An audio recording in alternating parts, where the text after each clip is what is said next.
Welcome everybody to the Living Trophies Master Zoom class. I'm very excited with our program and our presenter. This is part 3 of our 4-part program on the topic of race, social injustice, and sports. Tonight's pillar is Evolve. Tonight, our special guest is Dr. Emmett Gill. He is an adjunct assistant professor at the Steve Hicks School of Social Work at the University of Texas. Dr. Gill focuses on the intersection between sports, social work, athletes, mental health, scandals in college sports. He is the president of the National Alliance of Social Work in Sports. I first became aware of Dr. Gill through one of our Living Trophies members, Kyle Adams, who runs the podcast Bigger Than the Ball. I listened to that podcast 5 times, and then I hit Kyle and I said, listen, if you don't do me any other favor, please connect me to Dr. Gill. And I was absolutely blown away, and Kyle connect me, and I just bugged Dr. Gill until he finally gave in and said he would come on tonight. Everyone, take a deep breath, and me especially, okay? Get ready to be impacted in a mighty, mighty way. The Living Trophy Master Zoom class, I present to you Dr. Emmett Gill. No, thank you, Coach Sutton. I appreciate it, Kevin. I really appreciate the opportunity, to speak with everyone tonight. And, it's just great. It's really great. I mean, y'all have not only a great group here, to get together and to continue to get together through the pandemic, but, just it's so very important. There's a lot of energy here. There's a lot of camaraderie here. There's a lot of brotherhood and sisterhood here, and that's really what we need. We talked a lot about how the pandemic is affecting us in negative ways, but groups like this coming out of the pandemic, whenever it happens, is only going to make us stronger. It's only going to make us better. Things that we never thought of or did before, we're thinking of and we're doing now. And, I'm just really excited because this is just another, level of personal development and wellness that we can pass on to our players, that we can pass on to our colleagues. Equally as important, we can pass on to our families, our children, our husbands, our wives, our significant others and partners.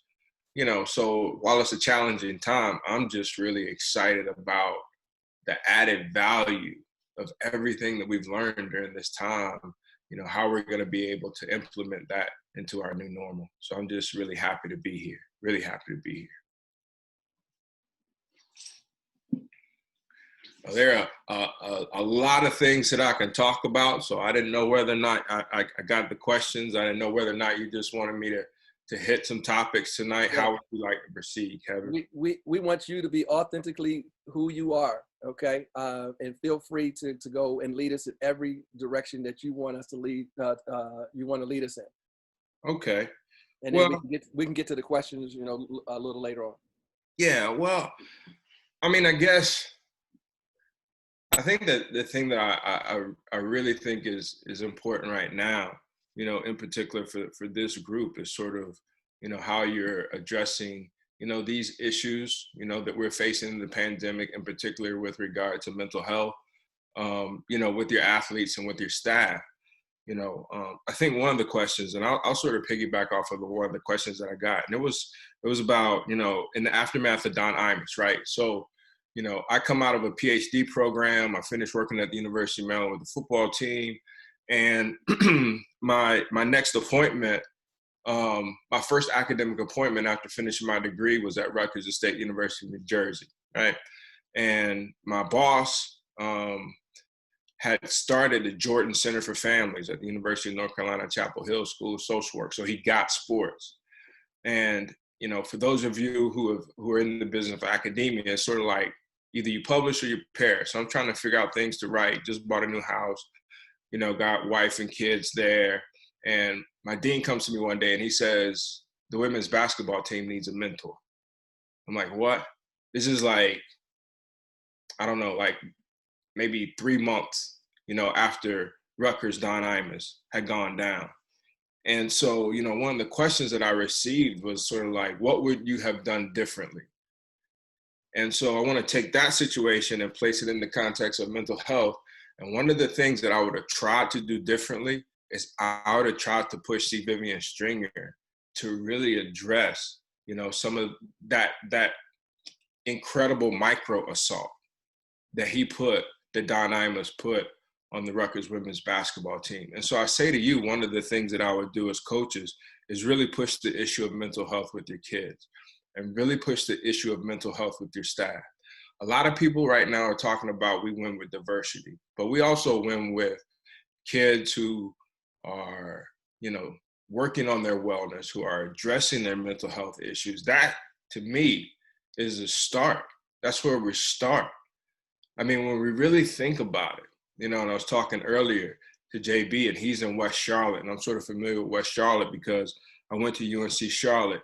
You really got to realize, in particular, if you're in the revenue sports like a football or basketball, that your kids are probably coming to you with this series of adverse childhood experiences, right? They're coming to you with parents who are divorced or separated. They're coming to you with parents who are not in the household, whether it be their father or their mother. They're coming to you having witnessed things that kids should not witness. They're coming to you with relatives who have substance use problems. They're coming to you with parents who have experienced incarceration and long-term unemployment, disabilities, health disparities. They're coming to you with all of these things, but they're not going to come to you and talk to you about it. And so the reality is how much are you willing to push the envelope when it comes to your student athletes, your college athletes, your high school athletes, their mental health and wellness?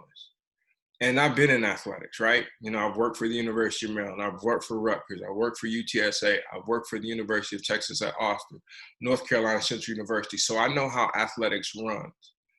But some of the best coaches, some of the best administrators I know out there take time to ask their student athletes, not just how you're doing, but how are you doing today? And not only asking them how they're doing today, but almost in a sort of motherly or fatherly way, whether you're a male coaching the men's team or whether you're a female coaching the men's team, saying, I need more than I'm okay, I'm just hanging, I'm all right, not bad. I need for you to really explain it to me, and for Vince, he understands really what that is at the end of the day is you're going through daily and you're doing a needs assessment. And you really have to push the mental health aspect. I really don't think with many of the kids that I work with, whether it was a question, I'm not saying they have an existing mental health disorder, but we all got something going on. We all got something going on. Before this pandemic, we all had something going on. One of the things that I'll say to coaches all the time is, I don't need to sit up here and explain depression to you. I don't need to sit up here and explain anxiety to you. Neither do I need to explain a substance use disorder, a bipolar disorder, or what schizophrenia or schizophrenic looks like. Because there's somebody in your immediate circle who's experienced these things. Somebody. If they're not in your family, they're in your extended family. If they're not in your extended family, they're in your crew. They might be in your coaching crew. They might be in your crew from home, but somebody. So why am I going to sit here and educate you on that? What I really want to educate you on is making a commitment to mental health and sort of realizing that, we win with diversity, but we also win with mental health. The court used to be, Jordan talks about it. A couple of players in the bubble talked about it. How the field or the court is their haven. And that's true, but it's a little bit different today because now that court comes with social media. It comes with the larger media. It comes with fans. It comes with fans who are also students. It comes with fans who are also parents. I got so many kids on my caseload right now where, I'm still dealing with the stuff that their parent was saying to them when they left the game, when they were in Pee-wee football and they didn't do well. That's what I'm dealing with. I haven't even got to today yet. I haven't even got to yesterday yet. And I really can't, so the thing is, one, make a commitment to mental health and wellness. It's not just the mental health side, but it's the wellness, right? Because mental health is on a continuum. You're doing well, you're doing really well, to you got a disorder, to you're struggling, to you're coping. So it's a continuum. And figuring out where your kids are on that continuum just by asking them every day, or just by doing a workshop bi-weekly, or just by sending an infographic to them can be so powerful in terms of what you know and where they are. Because at the end of the day, one of the things that I ran into a kid, he was in the airport. He played for Mark Turgeon at Maryland. He said, one of the things that I like about coach is very, very rarely did our practices run over 2 hours. Very rarely. And I make that point because, I think to a certain degree, coaches could probably shorten up their practices if their players were in a better place mentally and understood some principles of wellness. Therefore, they can take the information easier. You don't have to explain it as much. They're tuned in because you're paying attention to their wellness. And, like I said, I work with some great coaches, some very good coaches. I'm a big fan of Coach Smart because he works on it and he cares about his players' wellness. Now, I wish sometimes that translated into a shooting percentage, but that's another story altogether. Point being, you've got to be intentional about it. And I can't give you a guarantee because I don't make as much money as y'all do. But what I will say is that I believe you'll see results if you start to invest in the mental health and wellness of your college athletes. And that can be you. That can be a member of your staff.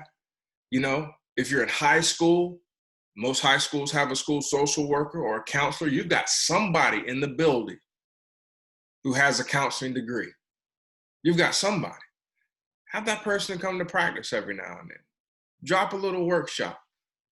Put some infographics up in the locker room. It doesn't take a whole lot. You'll find out a whole lot.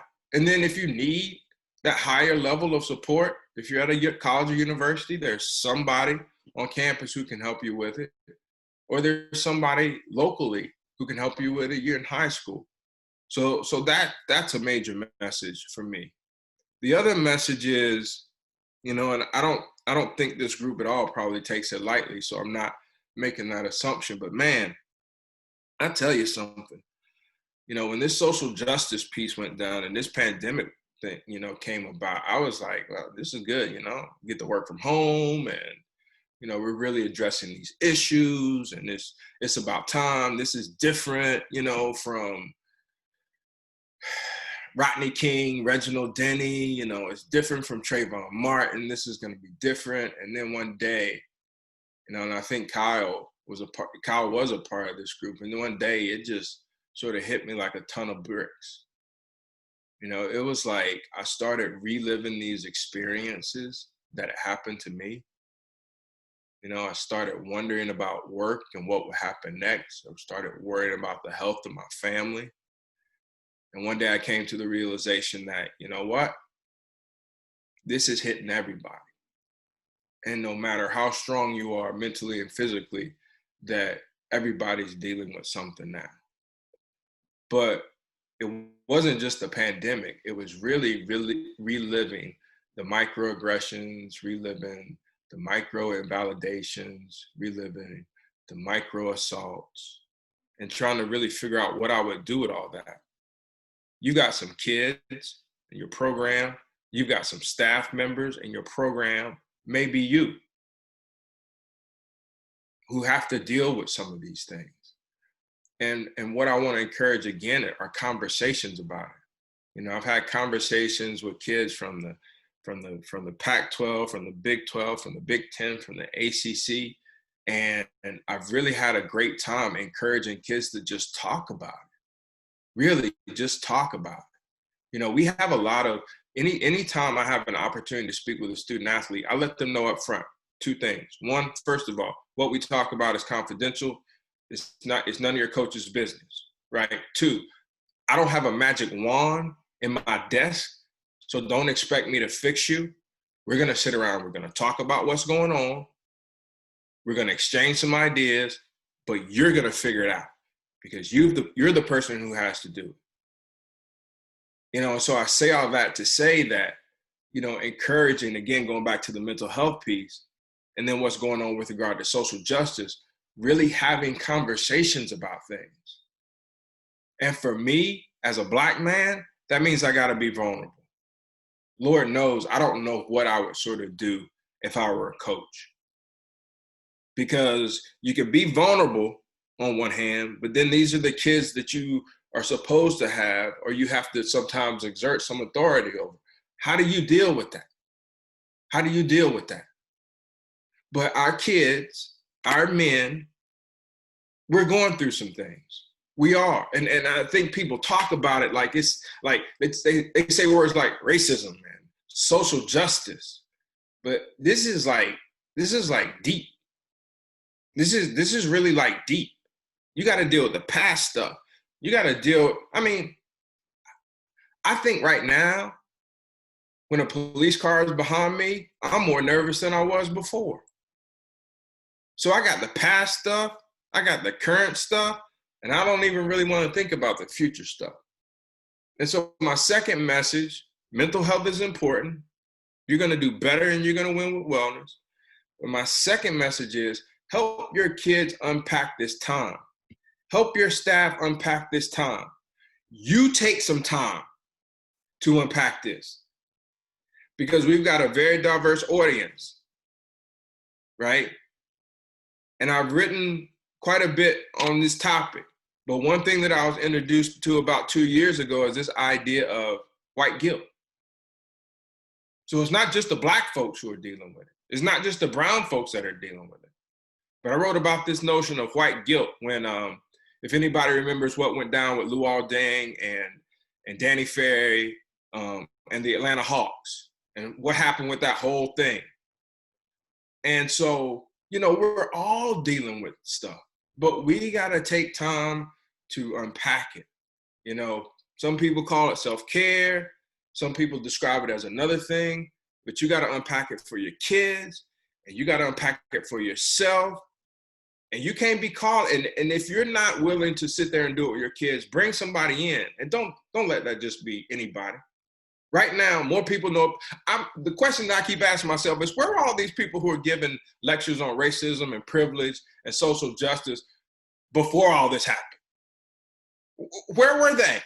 Because if they were doing this stuff before now, then we would be in a better position than we are now.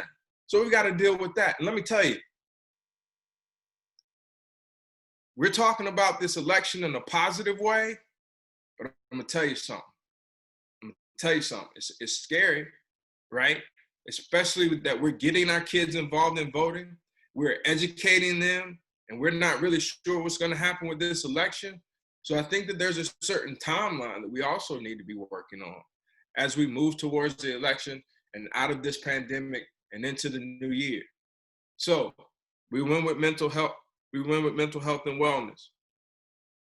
We have to unpack this issue of social justice combined with the pandemic, not just for ourselves, but for our kids, for our staff, and all of those around us.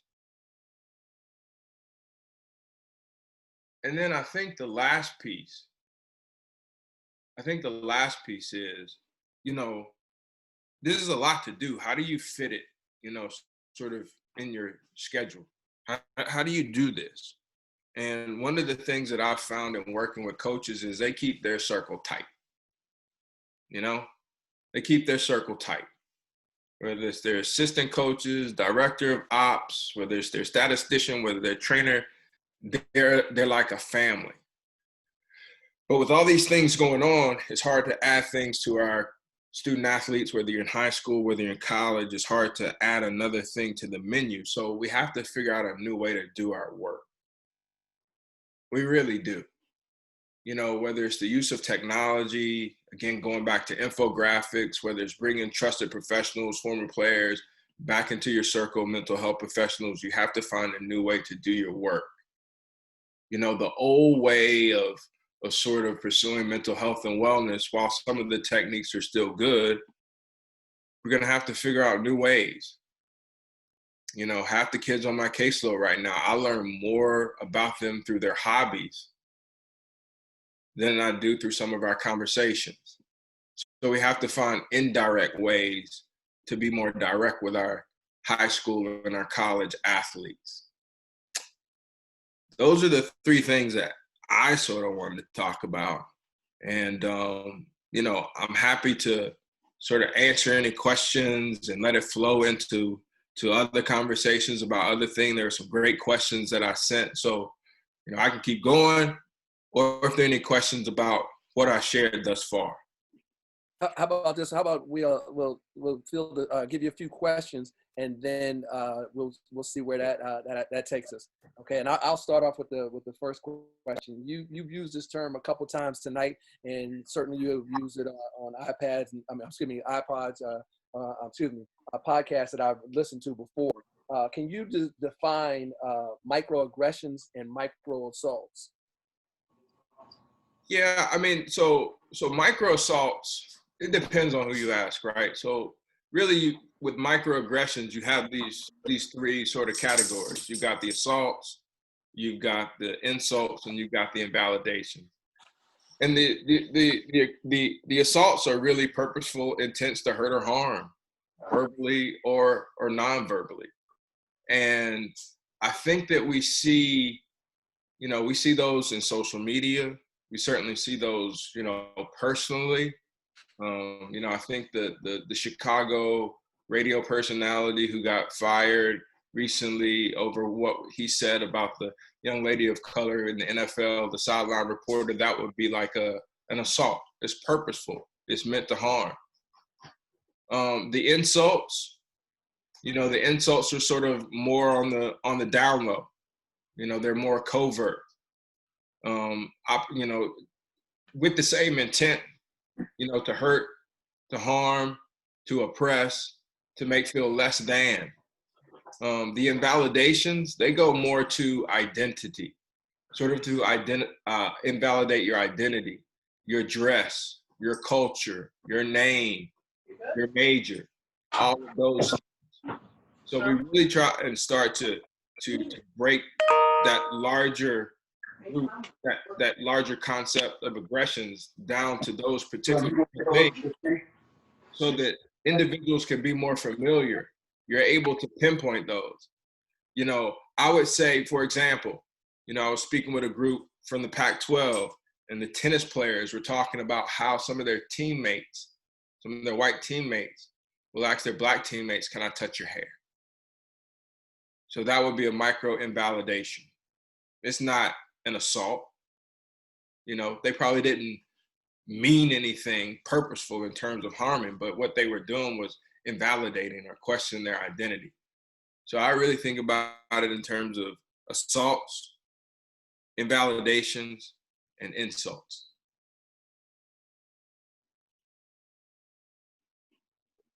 Next question, Kyle Adams.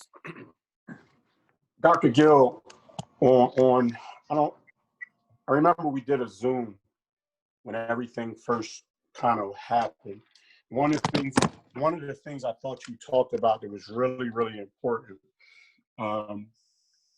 was a lot of what our young people, our coaching staffs, what they're dealing with coming out of the pandemic and this period of social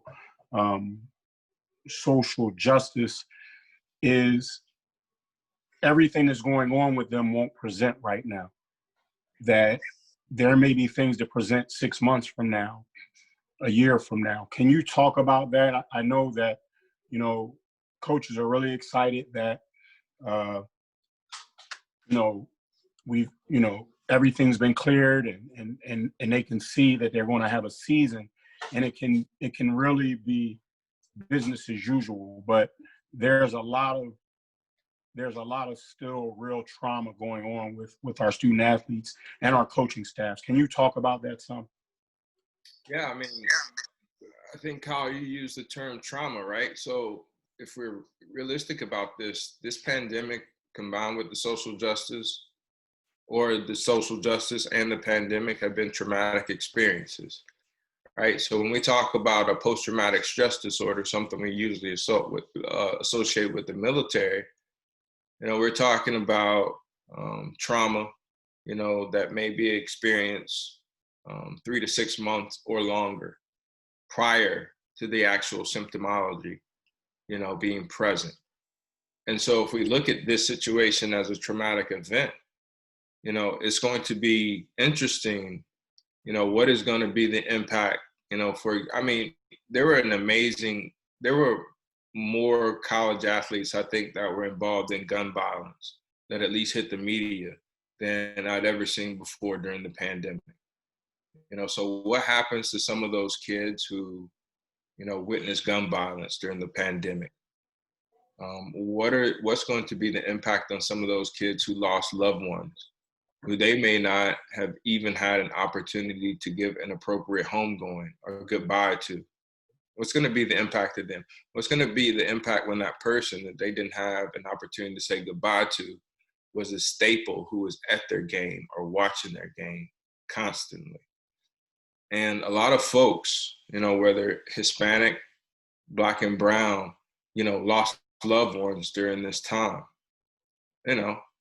I would suspect, that it's quite possible that a number of our student athletes, both high school and college, may be looking at parenthood 6, 7, 8, 9 months from now, because we were all in lockdown.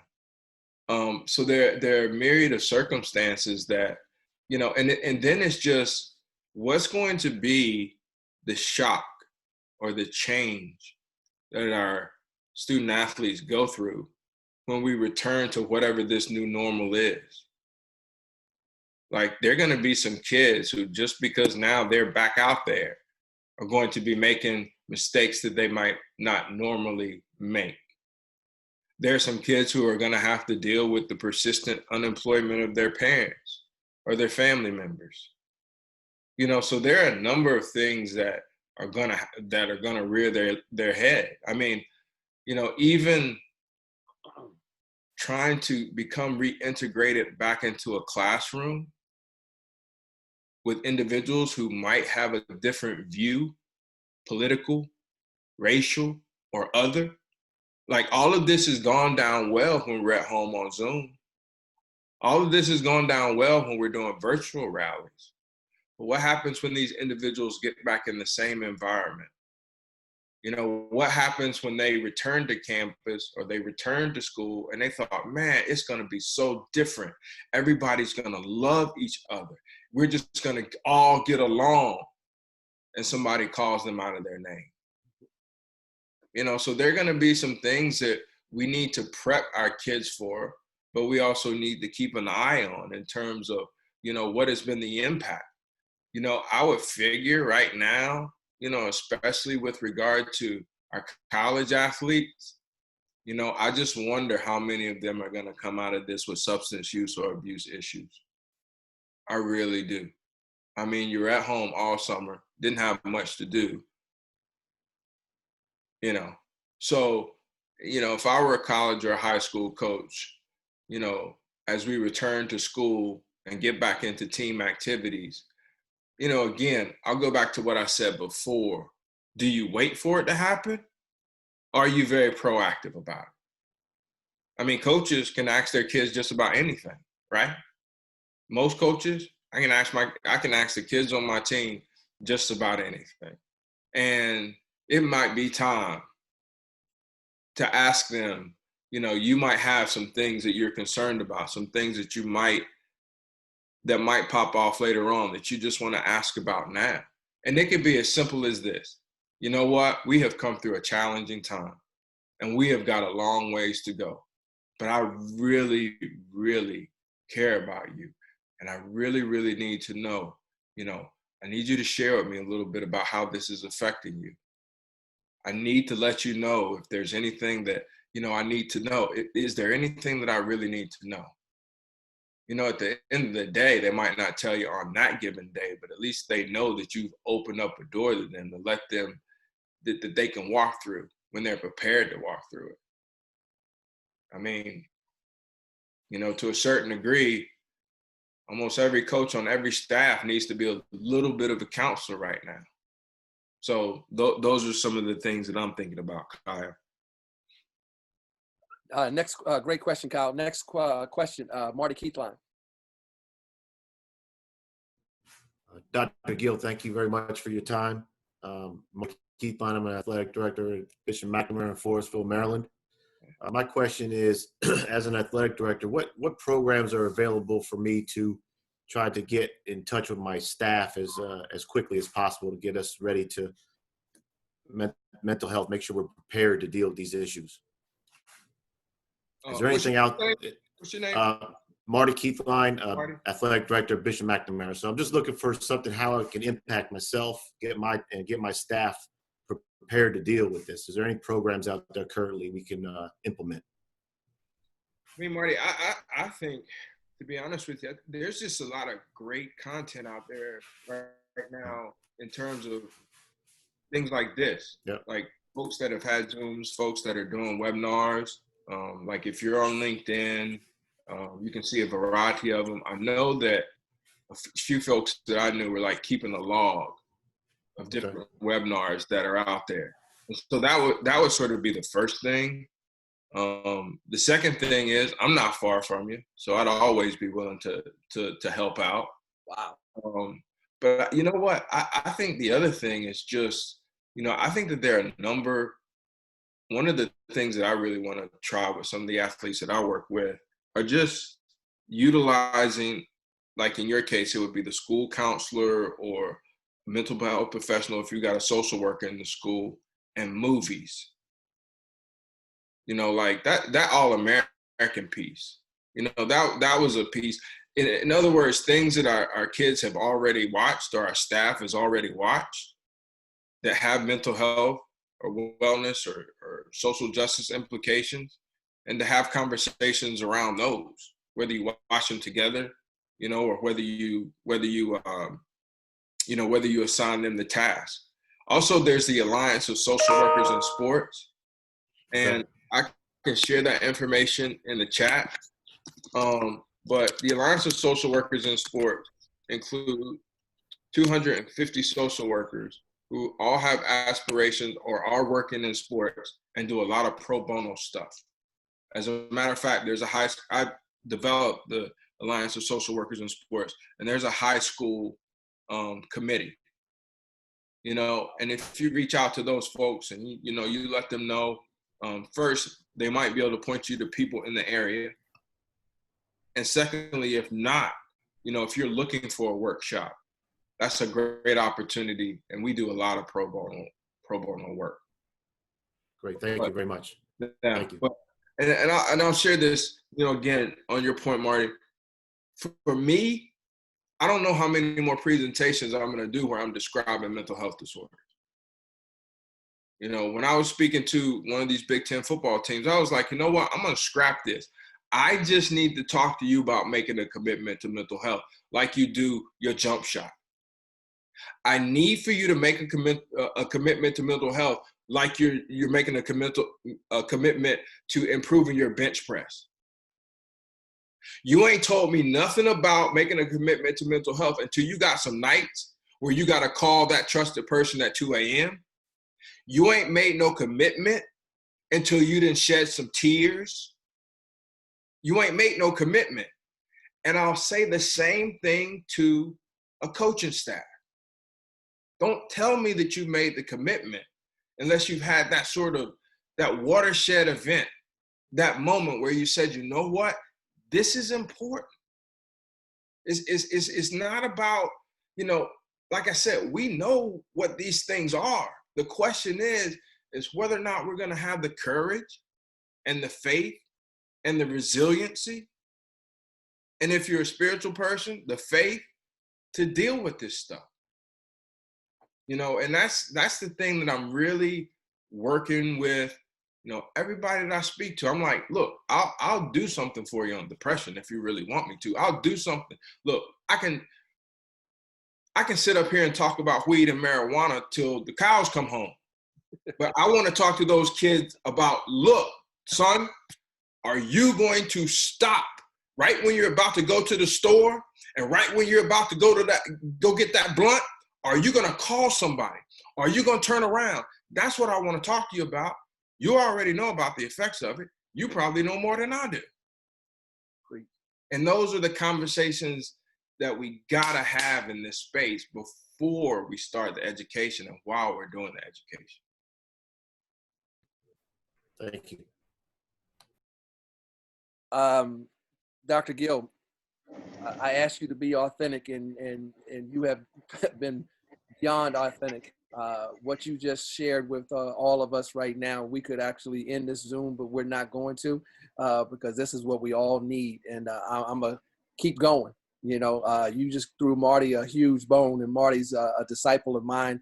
He's one of my living trophies, and he's doing a great thing over there at Bishop McNamara. And I know that he's going to follow up, so you will be over there with the Mustangs. Next question, Tyson Wheeler, 712. Thank you very much. My question for you is kind of based off what you just said. What are some ways to monitor our players' mental wellness, one, and then what are some things they can do to work on that to get better? I know that like we can sometimes identify that they're having mental health issues. Some of the stuff you talked about with parents, some brothers and sisters maybe in jail, something may happen to them traumatically. So what are some things, you know, that we can help them with? Some questions, some workshops. You talked about workshops. What are some things that we can do that maybe if we do know what to ask them, it could help us to help them? Yeah.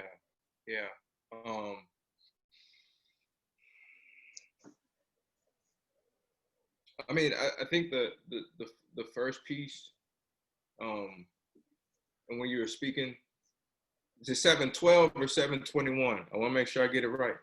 712. 712. I was gonna give him 9 more assists. I know, right? I appreciate you. No problem. To things that can be done, you know, I really encourage the use of apps, right? And I'm not saying this because I've developed a wellness app, even though I sort of am, but I encourage the use of app. Well, no, let me step back. First of all, I encourage you doing the same things for your players in terms of their personal development that you're probably doing in your life already, right? I've talked to many coaches that say, you know what, man, I meditated this morning and it was great. All right, coach, let's go do that with your team. No, man, we can't do that with them. What? You just got the benefit out of it. Why aren't you gonna pass it on to your team? Right. We ain't got time for that. But wait, you had time for it. So I would encourage you, especially if you're on a wellness and personal development journey, to take some of the same things that you're doing, maybe scale them down a little bit. Not the same books, maybe, not some of the same stuff, but with the same spirit, and implement that program on a smaller scale with your players. The other thing that I encourage are the use of apps. Now, I'm trying to get stronger and stronger in my relationship with God. And I don't want to offend him. If that's not where you are, No. Keep preaching. That's where I am, right? So I'm trying. Shoot, I just found out 4 years ago we were supposed to be having a relationship. I'm like, I just thought I was supposed to go to church. We're supposed to have a relationship? Oh, this is even better. This is great. So one of the things that I use is the Bible app, right? But one of the things that I found that I do with the Bible app is I just don't go through it. If experiencing some problems with anger, I'll look up anger. If I'm looking for something on being more resilient, then I'll look up something on being more resilient. In other words, I'm not a big fan of Calm, even though LeBron's using it, it's great. I'm not a big fan of those. I'm a big fan of using apps where you can look at wellness topics and you just look at it, hey, here's some content on that. The other thing that I really think, and this is sort of based off the app that I'm building, that we're releasing soon, are these things that we see on LinkedIn, right? We see these great quotes on LinkedIn. Like I sent one to one of the athletes that I work with now. It says, embrace and welcome your failure. By doing so, you're allowing yourself to grow and take a new path that will help create a foundation for lifelong learning. Think about if you sent one of those to your whole team once a day and had a smidget of a conversation. You don't have to talk about it every day, but you just send them one every day. How powerful that could be. The other thing, Coach, I think is important. Other thing, Tyson, is sort of a team approach. Now, in working with Shaka, you know, probably many of you do this already, right? You got a coach and the coach has 3 or 4 players and that's who they work with. And I like that approach. But I would always say to Shaka, why don't you connect that coach with a mental health professional? So they got somebody to bounce some issues off, right? And I had to say this to Shaka one time, and I don't think he took too nicely to it, but he's a good man. I said, look, Shaka, I think I said Coach Smart. I ain't gonna lie to you. I think I said Coach Smart. I said, look, Coach Smart. I said, look, I don't come into, if the game on the line, we playing Kansas or whatever, we down 3 and it's 5 seconds left. You're not gonna call me out the stands into the huddle to call the last play, are you? He was like, hell no. And he probably didn't say it. I said, then I don't need you coming in my office trying to be a social worker when we got a serious problem on the team. I think he respected it. I think I could have put a little bit more flavor on it, so right. Made it sound a little better. Right. Well, he got the point. And so my point is that if you have assigned folks to your players, then connect that person with a mental health professional. Connect them with somebody who they can talk to. Mm-hmm. Now, let me go ahead and say this. And Marty, you probably already know this. When I was at North Carolina Central University, 40% of my time, I was not working with athletes. 40% of my time went to the coaches. Y'all know we got some people in this profession who they need some help too.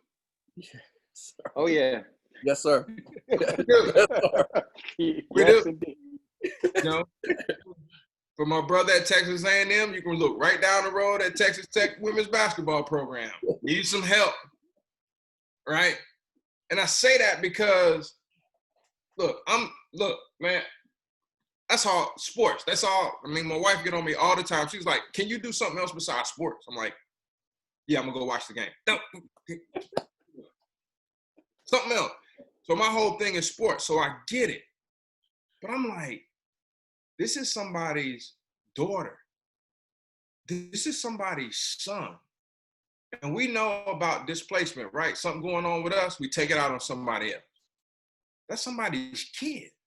So, we got colleagues out there where we got to go tell them, you need to go handle your stuff. And so, going back to Marty's point, if I were doing something for my coaching staff, I would do something on them working with the kids. I also need some coaches to start doing some stuff on working on themselves, like y'all are doing as a part of this Zoom and as a part of the things that you've been doing since this pandemic. So I hope I answered your question, Tyson. Apps that you can do theme-based work and they can navigate easily. Connecting your coaches, of course, with members of the team, but also connecting that coach with a mental health professional. That was a long way of saying all that, but those are some things that I think are important in terms of reaching your players. Appreciate it. And I've already started the text messages and, same stuff you talked about. If you see something, a quote that might help the team. And then I actually sent something today on an article I read where they had to respond back to me. Yeah. So I made sure they read it. Yeah, right. And have them take leadership in it too. Because I think what our kids don't understand is we don't need to address anything until it's a problem, right? That continuum that I talked about earlier. No. Wellness is a lifelong journey. Like it's lifelong. You need to be working on something every, it's just like we talk about, success is about reading how many ever books, a month or a year and everything. Y'all need to be doing some of the same things. And so, I think that's important. Absolutely. Thank you very much. Appreciate you. Next question, Manny Bloom. How you doing, Dr. Gill? Manny Bloom down here at Gulliver in Miami, Florida. Oh, man, Miami. It's hot, baby. You don't want to come down here. It's too hot. Miami. Oh, okay. Yes, sir. So my question is, so I'm fortunate enough to be dealing with, I was a head varsity coach for 20 years, and now I put myself in a position where I'm dealing with younger kids. I've always been an elementary school teacher, but now I'm actually coaching, basically kindergarten up to 8th grade for the majority of my time, which I love. And the influence I think we can have on them at that age before maybe they have all these issues you're talking about. What some of your recommendations, and whether it be mental health or education on social justice and equality, all that. I just had a meeting with some parents, and I'm in a predominantly wealthy white school. I mean, that's where we're at. We are expensive. We're in Coral Gables, and there's perks that go with that, but then there's the other stuff. These parents sat in the meeting with me, and I told them some things we want to do to educate their kids on different things that are going on in the world, rather than just give them a T-shirt that says, equality. Because we can all put on a T-shirt. We get that. So we're going to have these lessons with these kids, and they're young kids. So we have to taper it down to where they can understand. But is there anything, as far from the mental health side, especially, that you would recommend when we deal with talking to parents to prevent some of these things? Because I think I'm at a level where we can prevent these things before they become serious issues in their teen and college years. Yeah. So, man, what I'm hearing is something that you can talk to the parents about in order to prevent these issues. If I have to talk, I mean, obviously I have a good sense of how to talk to the young ones. I mean, I have an early childhood degree. I have the elementary ed degree.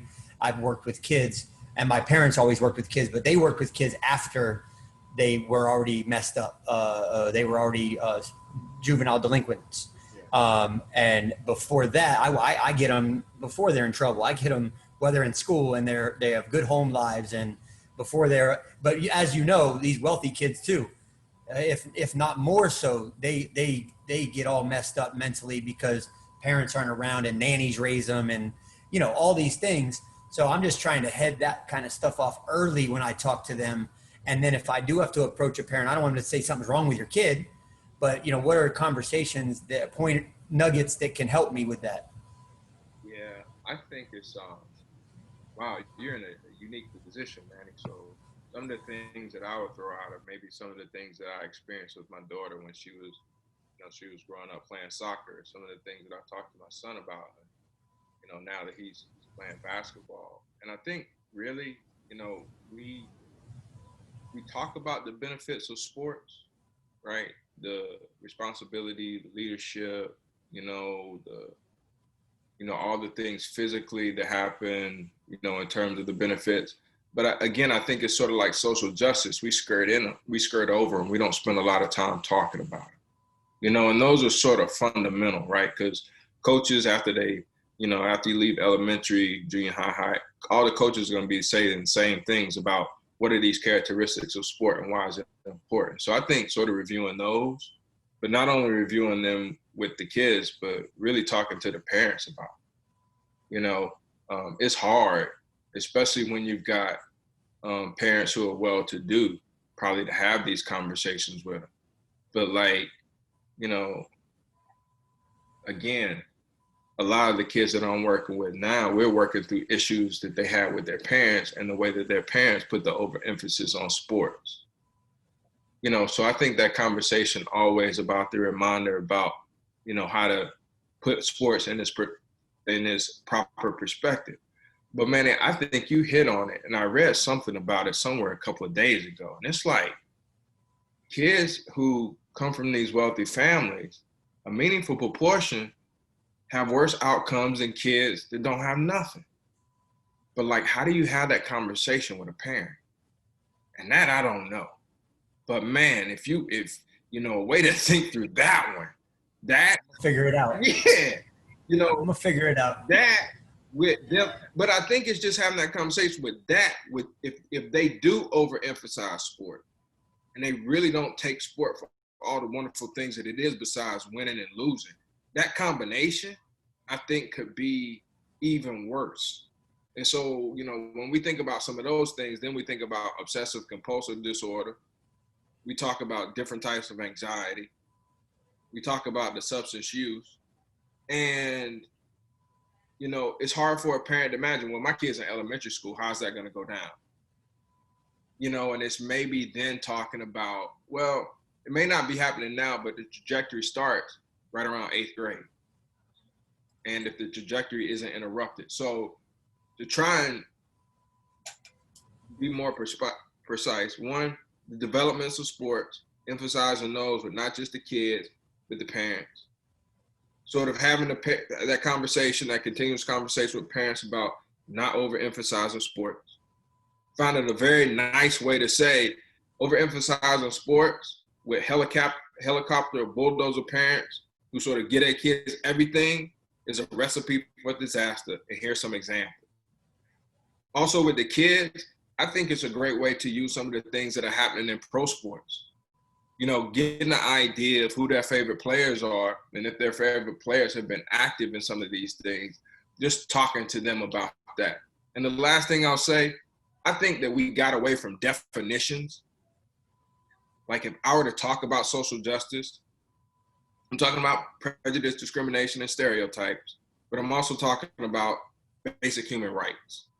You know, so I in our app that I'm developing, I've gone back to just some basic definitions of things, you know, because, you know, we can ask, but then, you know, we can also give them, you know, sort of the formal definition of equality or equity or social justice. Privilege is a little, you know, over some folks' heads, but those are some things that I would recommend. Thank you. Appreciate that. Next question, JB. First, hey, Dr. Gill, I really appreciate you being on and talking today. I took a class not too long ago on sports psychology, and it came to me at a great time. You know, you mentioned, you know, apps and you mentioned meditation. I know that I'm familiar with box breathing, and you talked about that watershed moment. And just being vulnerable here with the rest of the group, I had one of those moments where I was driving to an uncle's funeral after working hoop group camp, and I maybe saw this uncle twice in my life and I didn't even realize it, but I had an anxiety attack and I had no idea what that was. And it was one of those times where I really had to dive deep and research and understand why I was getting these physical feelings. And, you know, Kevin Love and DeMar DeRozan have done a great job with this. Kevin Love just put out another article to anybody going through it. You know, it's a great article if you get a chance to read it. But I guess my question for you was, you talked about the different resources that, you know, we could reach out to and like learn more, but, and I'm going to kind of challenge you on this one. When our athletes come back and maybe they start to feel these things, whether it be on the court and maybe it's just emotional fatigue, what are some drills that maybe they could do to kind of get themselves back into reality? Because as you know, when most athletes, especially the high level ones, when they're missing shots, a lot of it's got nothing to do with their shot technique, and a lot of it has more to do with what's going on off the court. So is there anything that you know of, like any personal drill that they could go through, like box breathing or you know, something of that level or that notion to help them kind of bring themselves back down to zero or, you know, level? Wow. No, JB, that's a tough one, because I think I would say it definitely depends on what they're going through, right? But in general, I would say that I think that mindfulness is a great thing for everybody to learn, right? Okay, so it deals with breathing, but it also deals with staying in the moment, right? It deals with letting all those judgments about things pass by so you can go on to the next play. You know, when you're not practicing mindfulness, or you sort of understand not to be judgmental, that you experience things. Those things are who you are.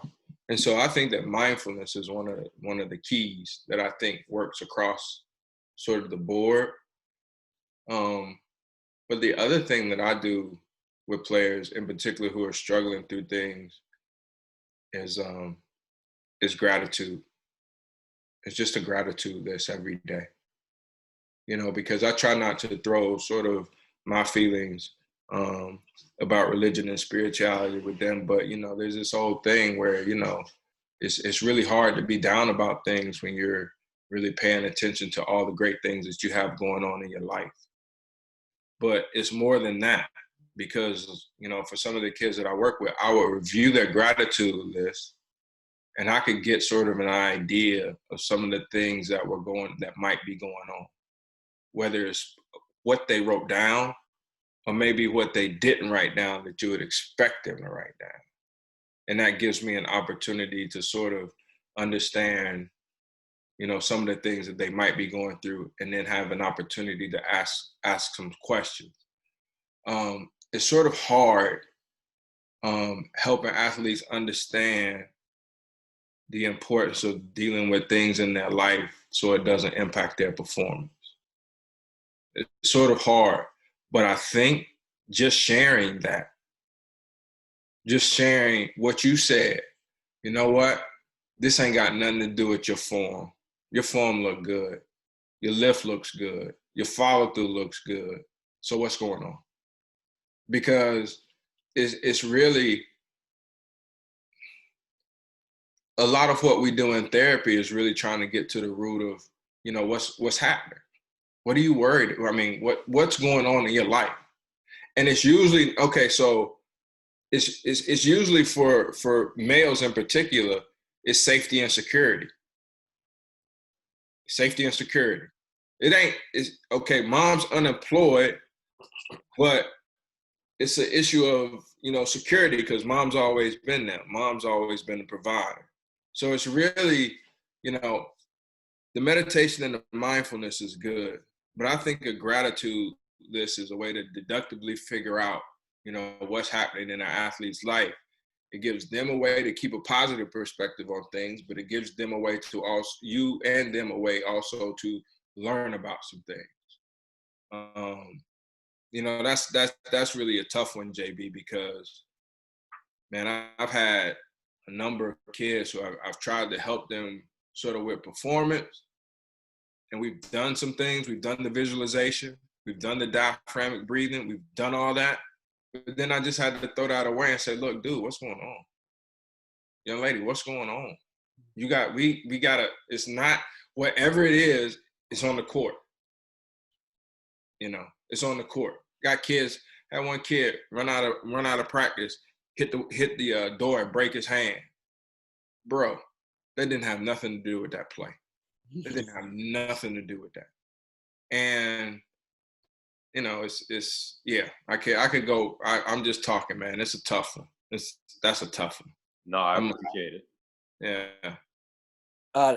Next question, Bryce Golden. Dr. Gill, I just had a question about, obviously I'm a college basketball team, and with everything going on now in regards to race and social injustice in the country, I'm the minority on the predominantly Black team that I'm on. So I just want to know about how to go about, having these conversations where, I feel uncomfortable sometimes with, having these conversations with dudes that are going through it and I'm not experiencing the same things as they are, but still want to be there for them, still want to have that conversation. You just said it. You just said it. I don't know what you're going through. I'm a minority, on this team, but obviously I can ball because I'm here, y'all. But and he can ball. I figured as much. Yeah. You sort of look like, how tall are you, Bryce? 6'9". You look like a big dude. How much you weigh? 260. Oh boy, bless you. These conversations are hard, man, and I'm trying to figure it out. I'm trying to understand. So let's talk. Just have a conversation.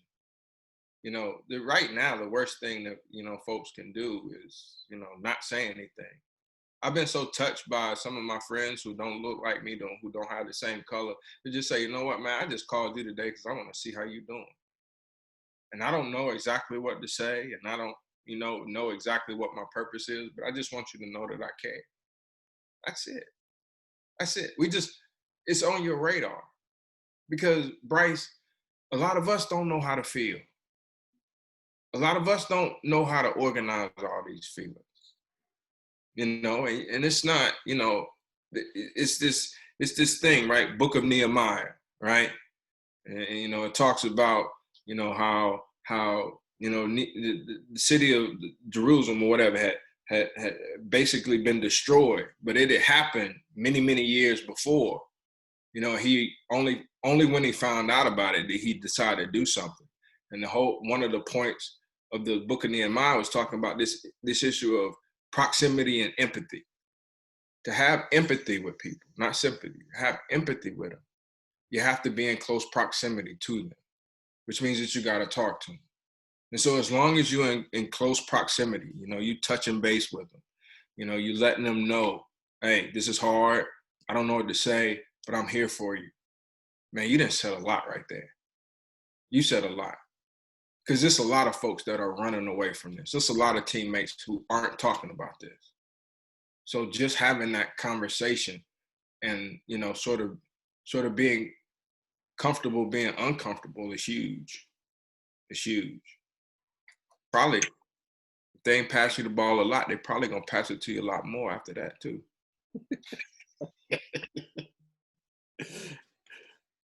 Next question, Trey Vermel.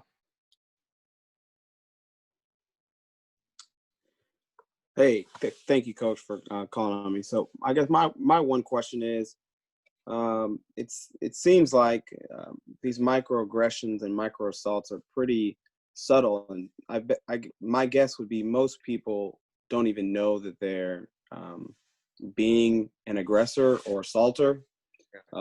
How do you realize what you're doing, and I guess heal or prevent yourself from doing it in the future if you're one of those people and you don't know? Like, how do you educate yourself or heal yourself to not be that person and then go on to benefit other people by not exacerbating certain issues that they have?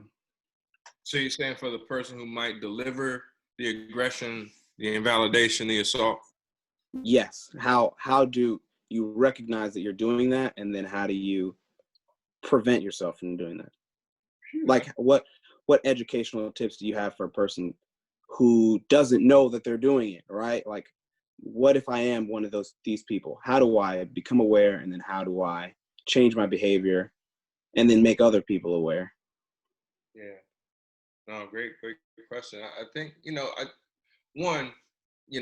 this is where education, right? So I said I wouldn't do anything on depression, anxiety, bipolar disorders, or whatever, but I would definitely welcome, you know, somebody said break down white privilege, right? 40 different assets. McIntosh breaks down white privilege into 40 different assets, but we always just refer to it as white privilege and give it its definition.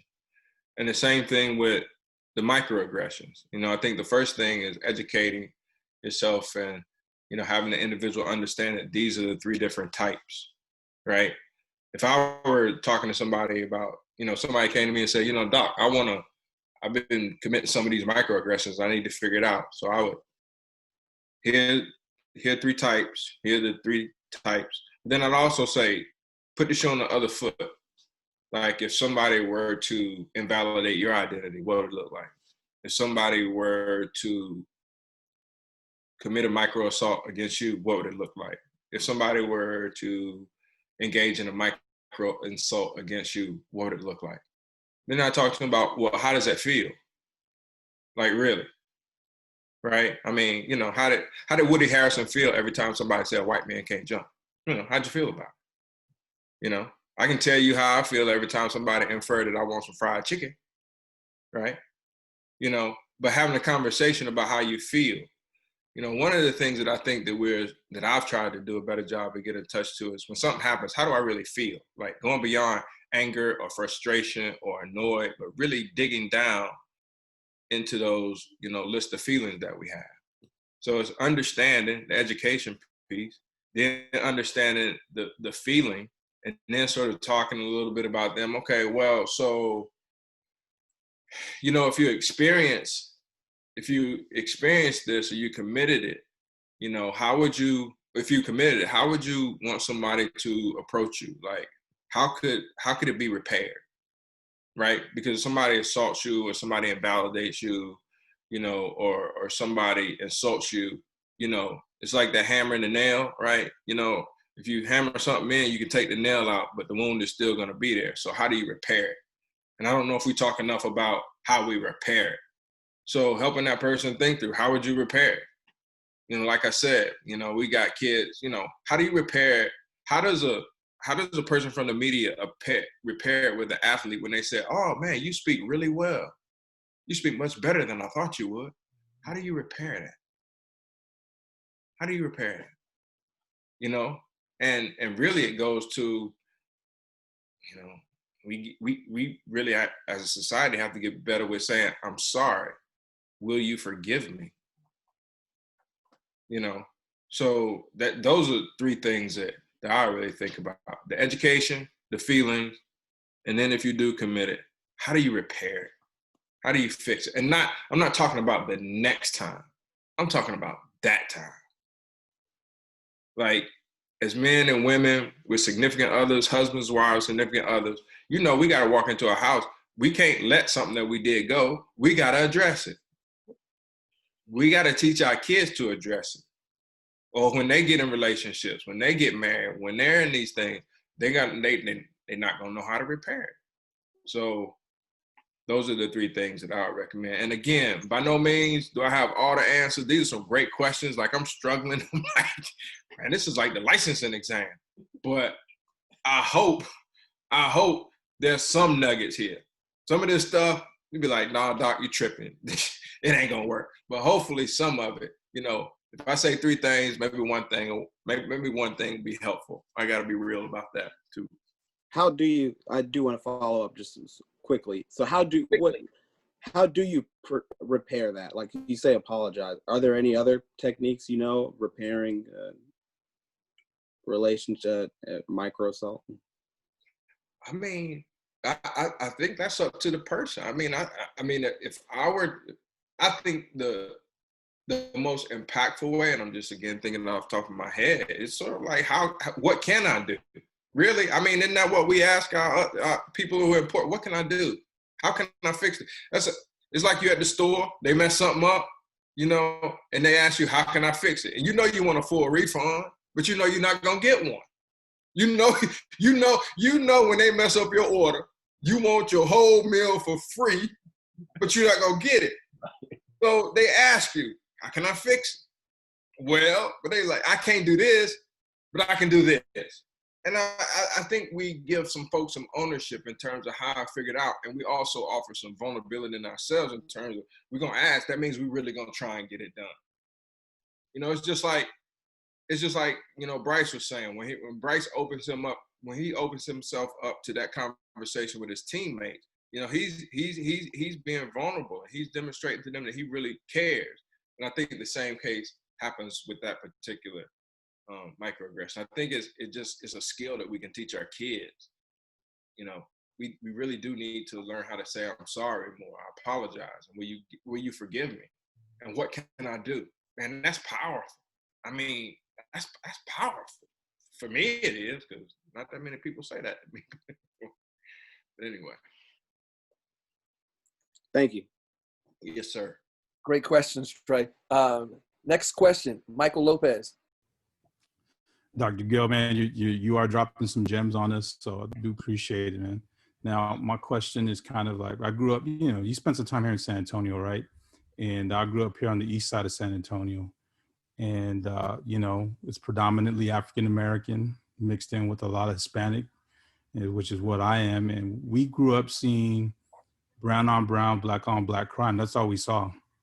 And so you have kids that are seeing this now, and then they're seeing, you know, the police officers doing what they're doing. How do you kind of deal with the kid who says, everybody's after me almost? That's seeing black on black crime, brown on brown crime in their neighborhoods and their upbringing, like you talked about earlier. Kids are having to deal with stuff like this.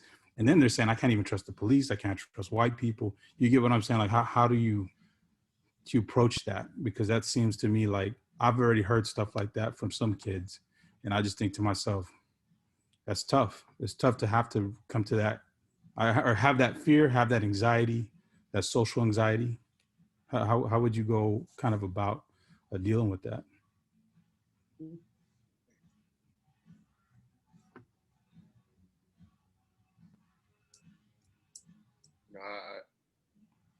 Mike, I still believe that a lot of the answers, you know, that we're a lot of the solutions that we're trying to figure out for our kids, you know, they have the keys, you know, they have the primary components.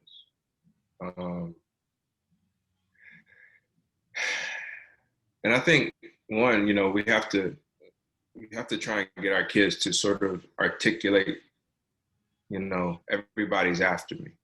You know, tell me about that. Like who, you know. I also think, you know, some of these conversations with our kids, and y'all are good at this, right? Everybody got their whiteboard and their X's and O's, whatever. I like them clipboards. Like back in the day, they was just clipboards. Now they got little quotes drawn all over them and they got little magnets and whatnot.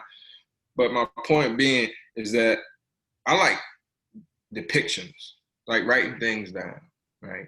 And, you know, it might be right now, like, you know, who all is after you? And, you know, what does that look like? How do they come after you? And, you know, getting some of that data. And again, it goes back to the feelings, but then I think that the question is, well, what do you want to do? Like, how can we fix this for you? You know, and do you want me to help you get through the day? Do you need me to help you get through the school year? Or do you need for me to help you develop a larger plan? You know, but I think that, you know, we do get this caught in this sort of cycle of, all right, well, all of these things are going this way. Okay, that's real. I'm not gonna lie to you, right? That's real.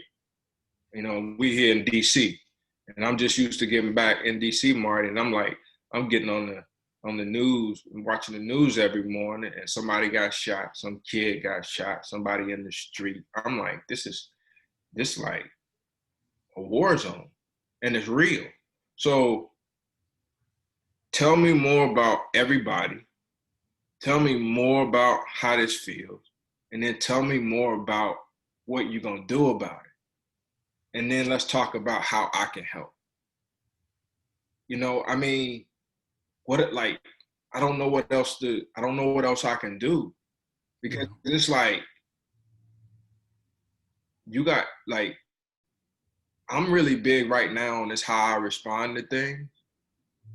It's really about how you respond.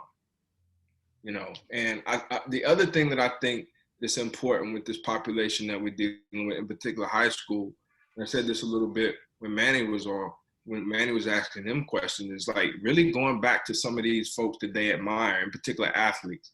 Like I look at DeAndre Hopkins' story and I'm just amazed. I'm like, he just got paid the way he paid. But if you saw his story, if you read it on ESPN and what happened with his mom, what happened with his dad, everything that he saw, he made it through that.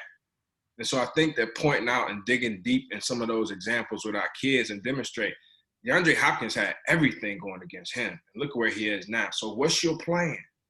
That's what we got to focus on. We got to focus on your response. We got to focus on your response. It's no different from when the kid come down and cross you up and lay you up. What you gonna do when you get the ball?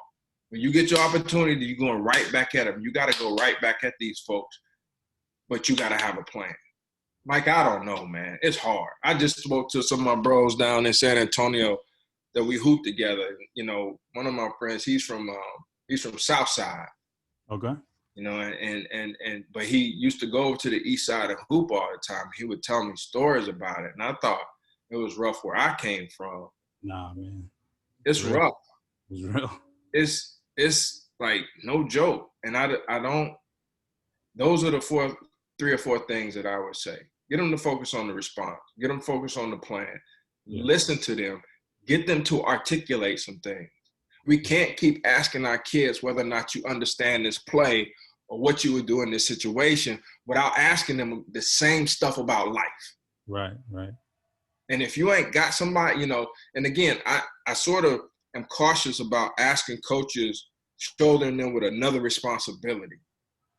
You know, whether or not you got parent volunteers, whether you got folks in the booster club, your school social worker, you know, a counselor. But let me tell you something, you know, you got, but anybody who has a university that has a psychology program, a social work program, or some type of counseling program, I would go to that department, ask them if they do internships and field placements, and ask them if anybody's interested in working with athletes. and I'll bet you'll find somebody. Mike, you go over to UTSA. Yeah. Over to you, and you get my information, I'll go there with you. Okay. We can get somebody in your program. Got you. That's free labor.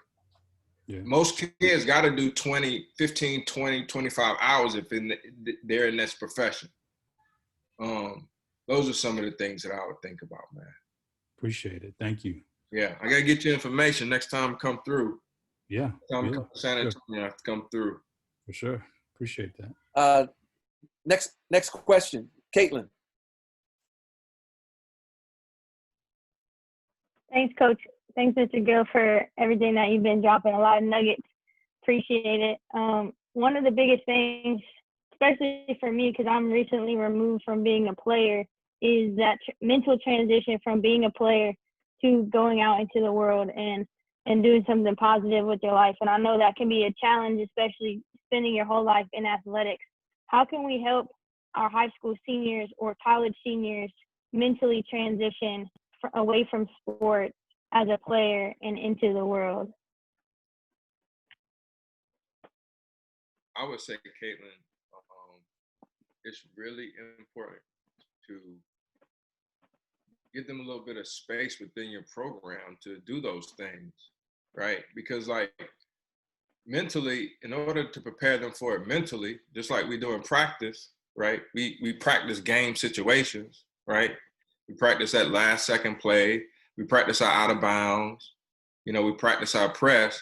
But then we want kids to get in a space mentally to transition, but we ain't give them no practice. We haven't given them those opportunities. So what level are you coaching, Caitlin? Middle school and high school. Okay, so middle school and high school, in particular with a high school guidance counselor. I have the guidance counselor coming in and doing something at least on a monthly basis. Talking to the kids and giving them that opportunity to be in that space or parent volunteer, because you leave high school, you're going to go to college, you're going to go to the military, you're going to get a job, or you're not going to get a job, right? So maybe focusing, what the potential outcomes are, focusing on those 3, 4, 5 areas and having somebody come in and actually creating space within your program to do that, or creating assignments for them to do it. And it can be done in a fun way. It doesn't have to be, this hard out-of-body experience. But that's I think that giving them the experience is really the only way. I mean, before we got on the line with Kevin, I'm sitting here texting 2 players who got degrees from the University of Texas. They got degrees, Caitlin. And I'm like, what kind of job y'all want? They're like, as long as it's indoors. Got a degree from the University of Texas. You're going to work indoors. For sure. Can we move beyond that? But they can't move beyond that because we in that area, we didn't provide them with those opportunities. And you can have conversations, but I think, giving them some experience is the best way to go. Thank you. Next question. Kelly. Hey, when you one of the first women coaches, coaching at whatever level, don't forget your boy here, all right? Hey, I'm a big Becky Hammonds fan. Big. I think she's going to be I the don't first. forget anybody that helped me along the way. I'm big about giving back. Absolutely. Next question, Kellen Grady.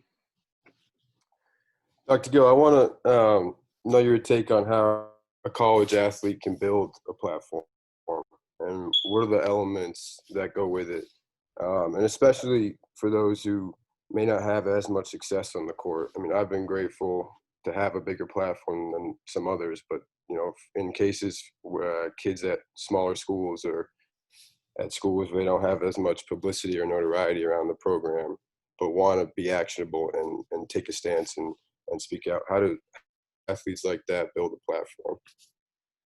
Oh, great question, Kellen. Did I pronounce your name correctly? Yes. Yeah. I think one of the first things that I would do if I were a college athlete is I would really try and take advantage of all the assets and the allies that I have, right? So college athletes go through 2, 3, 4 years of school and they meet all these people, you know, and do they ask for business cards? Do they ask for what they do? Do they ask for who they know? You know, because you might meet somebody who knows how to build a website. You might meet somebody who's a publicist. You might meet a team of people who can help you build your platform. So that'd be the first thing. The second thing is, and maybe even before that, is, you know, doing an inventory of your sort of authentic identities. Like, what do I really care about? And what do I do well? What do I care about? And what do I do well? You know, and a good friend, Darren Roberts, you know, he puts together this circle. What do I care about? What do I do well? And whatever's in the middle is what I'm going to get paid for. And I could say the same thing about building your platform around the issue. What do I really care about? And what do I do well? And then I think the other thing is that, you know, one of the things that I'm looking at athletes do now is they're sort of talking about a little bit of everything. And I would talk about a lot of one thing. Like, what are you known for? Right? So, you know, when we think about Damian Lillard, we start thinking about 40-foot jump shots right now, right? You know, when we think about my man from the Heat, you know, the dude that had that amazing block, you know, he's a defensive player. In sports, we're known, and there's some exceptions, right? Maybe Magic Johnson, you know, maybe Mike, where you do a lot of everything well. But for the most part, you're known for something. And I think that that's where our college athletes are falling short. Like, figure out one thing, maybe two, that you really want to be involved in. The other thing is you got to be willing to make an investment. You know, one of the things that I'm guilty of is the fact that, you know, I'll start some things and I don't see them through to the finish, right? And some people get discouraged, you know, by the fact that, you know, I'm standing for this issue and nothing's happening. Well, something's happening.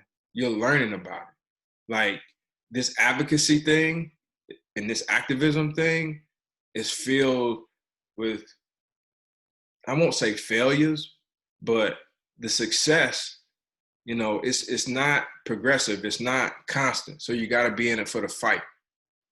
So I would say, one, your platform is going to be stronger if you got a team. You can find that team throughout your journey in college athletics. And that includes your professors. Like, being a professor, not a lot of students in general take advantage of the help that I want to offer. So you got a team, you got your professors, you got people that you meet. You got to figure out what you really care about and what you do well. And then instead of dibbling and dabbling in everything, be known for that person who is, you know, doing Title IX or doing educational reform or doing criminal justice reform or whatever the case may be.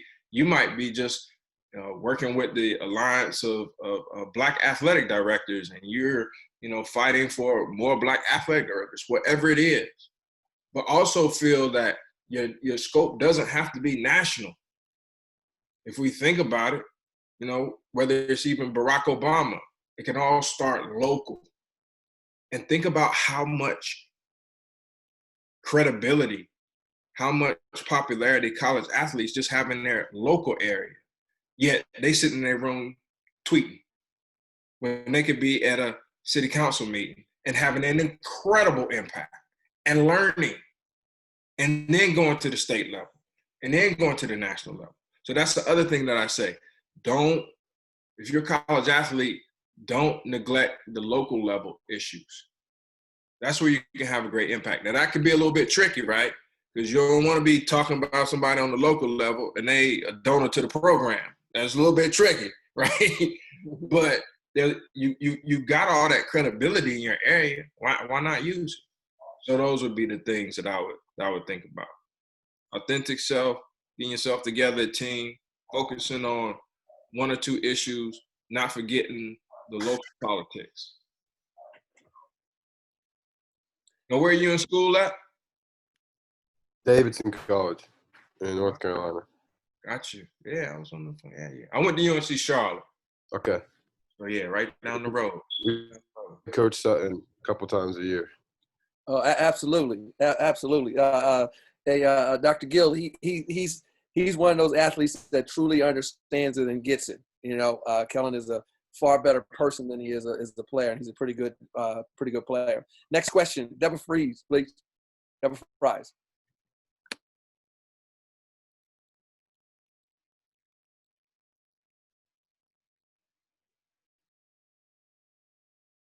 We'll move on. Next question. No, I couldn't unmute myself because my mouse had gone to sleep.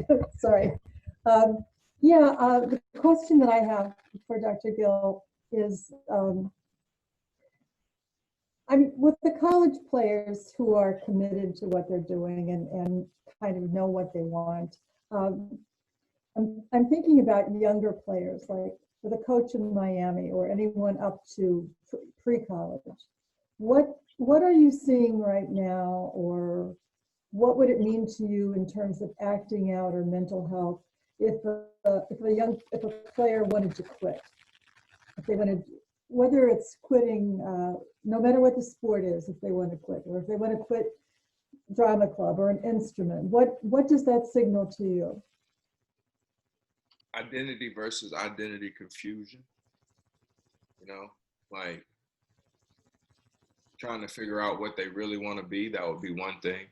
You know, because you know we live in a society now where, you know, if you into a sport, you all in.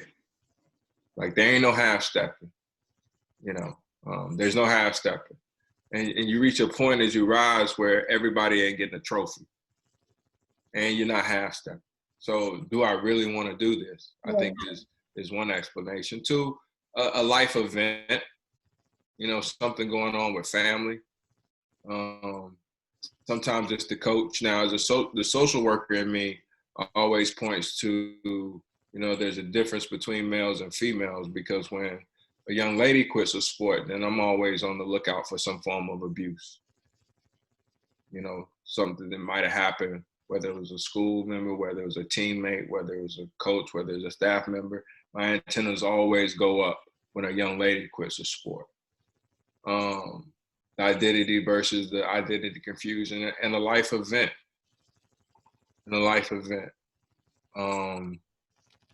You know, this all-in mentality, you know, for sports, especially for athletes who specialize, you know, it's really challenging. It's really challenging for them. So those would be some of the things. Those would be the three things that would come to mind for me. Yeah, I've been working with Scott Brooks on a new book that he's writing, and from a sociologist standpoint, there are going to be young men who can make more money doing something else, even at the high school, even at that age. And I just wondered how much of an intervention would you do with a young person if they wanted to suddenly quit? I truly believe that, you know, the folks that I work with, they got the answers. I'm just sort of the facilitator. And my intervention would really be, you know, connecting with them, listening to their reasons, you know, giving them an opportunity to reflect, you know, quitting a sport, you know, because we got the kid at Texas, you know, who quit football in the middle of the third quarter. And Coach Herman wanted to say he's back on the team. And I'm like, I don't know how welcome he's going to be back on the team. So I think there's also a certain level of intervention that you have to do with the coach, in terms of saying, you know, coach, getting the coach's perspective is saying, you know what, you think they're done, you think they're not done, you think something's going wrong. Are you giving them some space? Because we also got to remember that, you know, all of us, right, when we're emotional, right, we have a challenging time doing the right thing, even though we're feeling the wrong way, right? So one day a kid might want to quit, and 2 days later they don't want to quit, but they can't go back.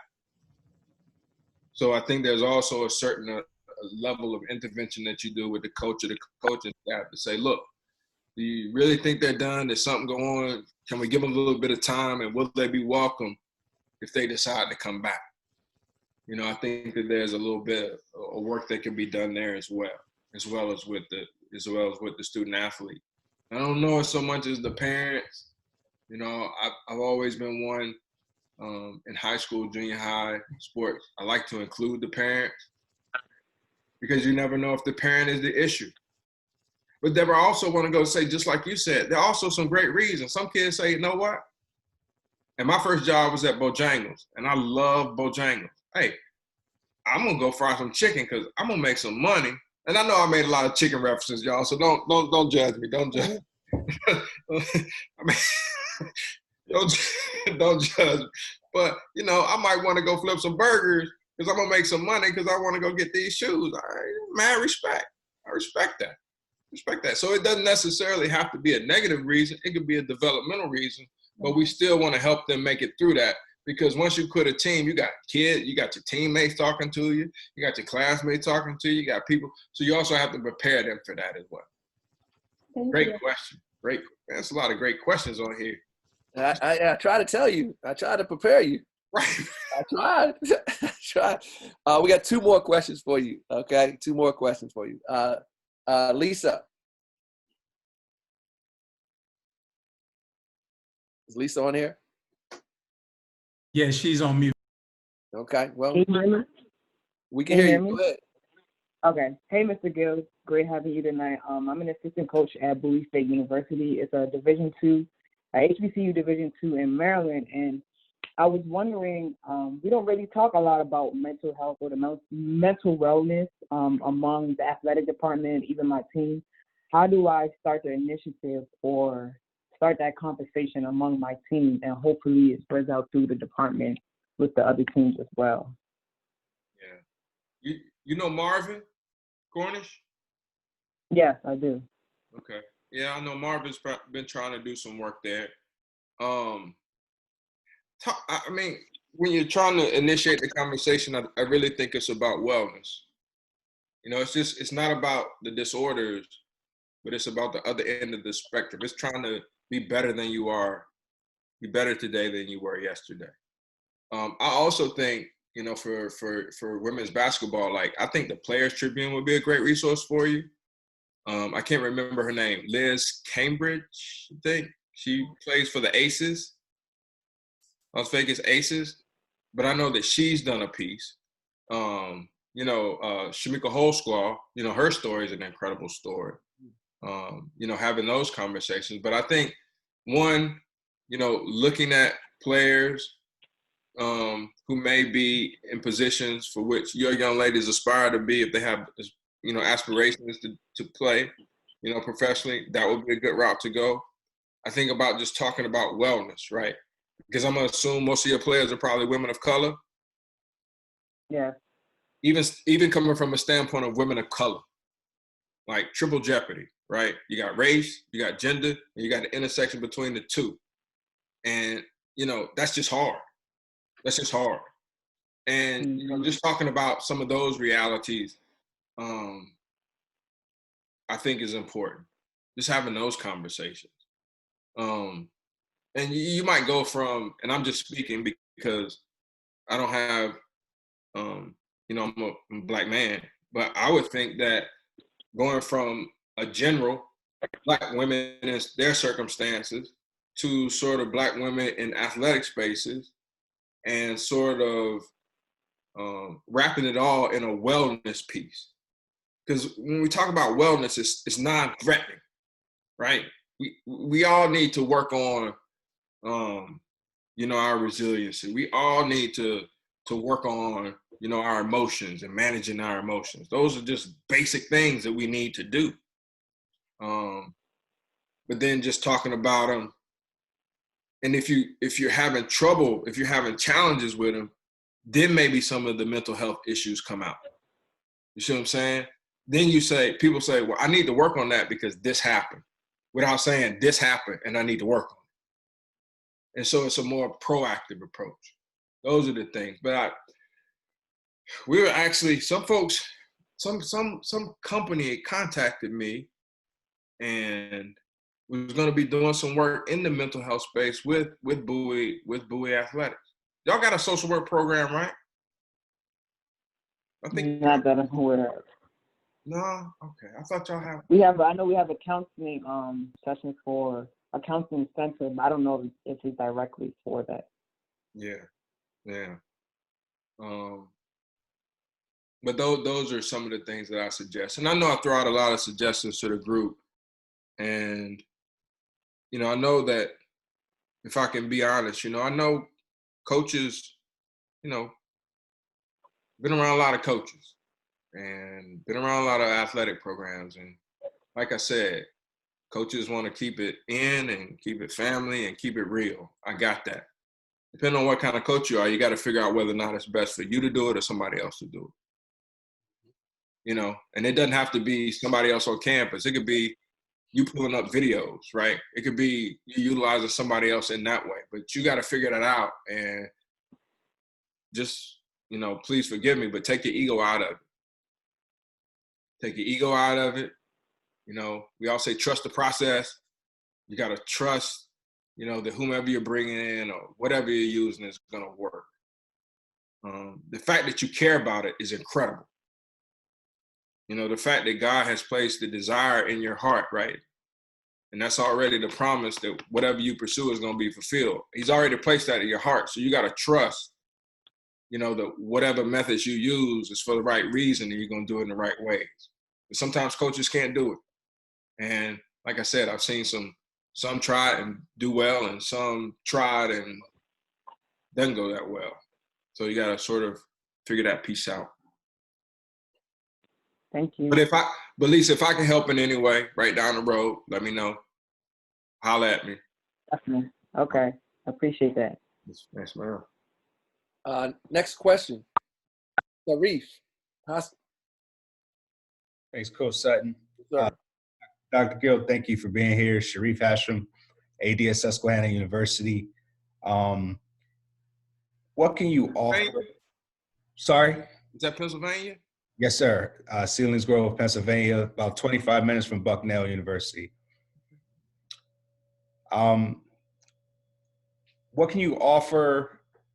Some of us as coaches, as administrators, may be in situations where we're being voluntold or asked to step into DEI type of positions because we're African American, we're Latino, we're Latinx, we're women, and so we may have lived experiences that can offer some insight, but we're not necessarily diversity, equity, and inclusion experts. So the question would be, you said earlier, some of us don't know our feelings, and again, we don't know the discipline to do the work per se. But what can you offer, and one, how to articulate that to our supervisors, and two, how to ask for more resources? You just said find someone who can help, but what else what can you offer in that respect? And I'd love to hear what you have to say about just that first piece, as far as people, you're being voluntold, you're being asked to step in this role, and some of us want to because we want to share our experiences, but they are tough conversations. So I'd love to hear what you have to say. Yeah. Is it Sharif? Okay. Yes. I'm trying to get better with names and.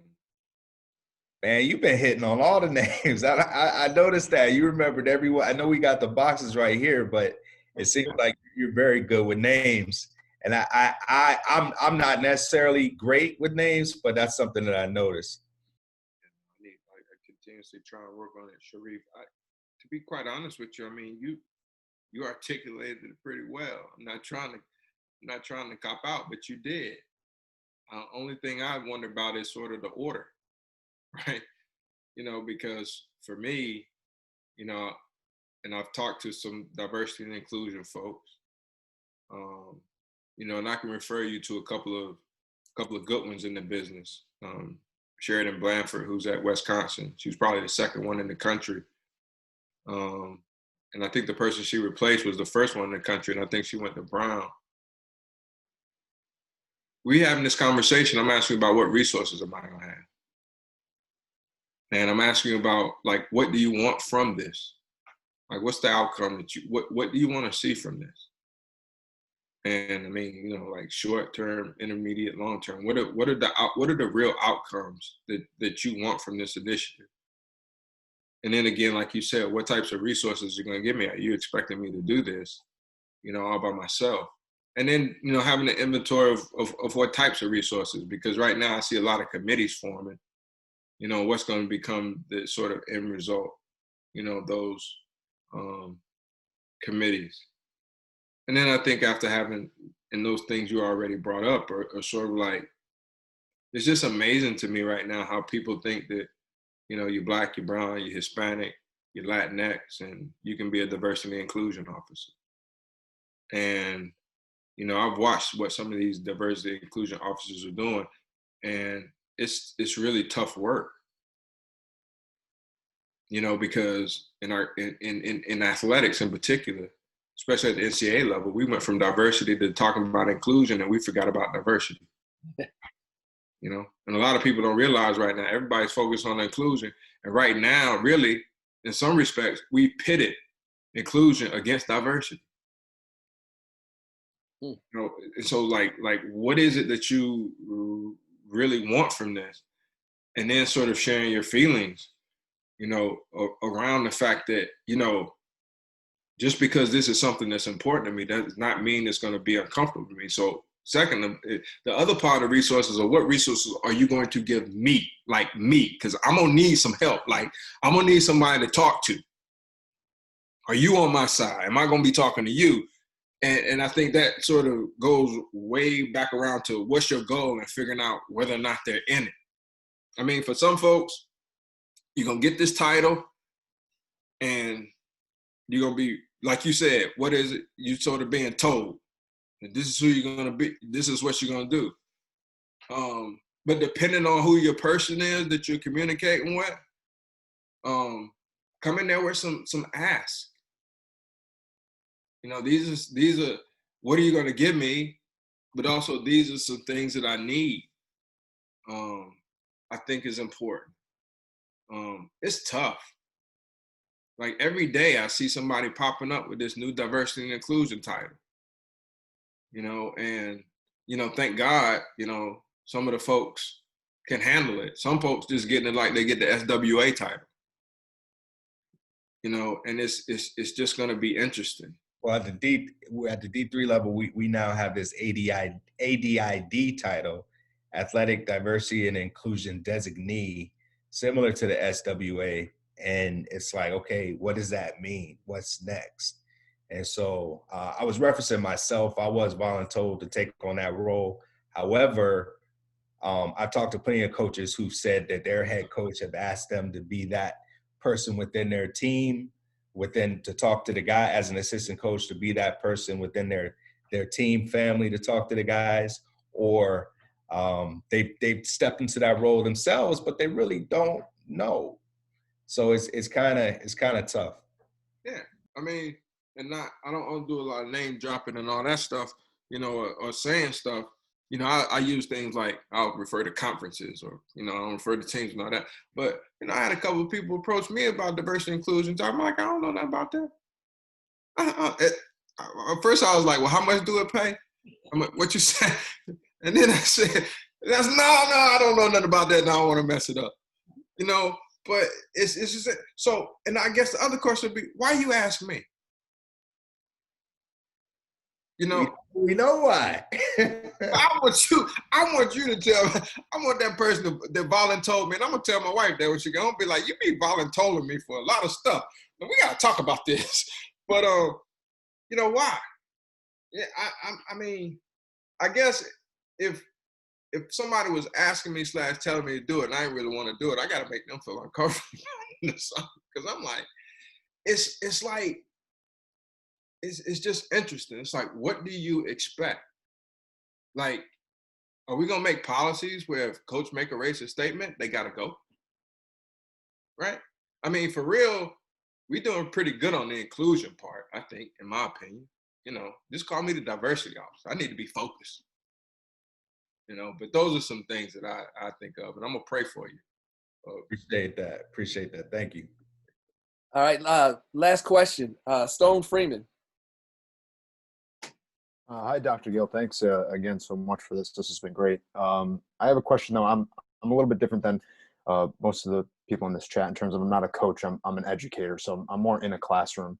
And I'm at the University of Rhode Island. We have made the switch back to in-person learning. So I want to circle back on something you talked about earlier, which is kind of this idea of like on Zoom, right? It's so much different than in class. And in class, there can be such a bigger space for a divide, I guess. Obviously, the nation's divided, opinions are divided. That's just natural. But how do you handle that in a classroom where there's 25, first-year students in front of you that are all undecided on issues just based on their age, their race, whatever might make them different?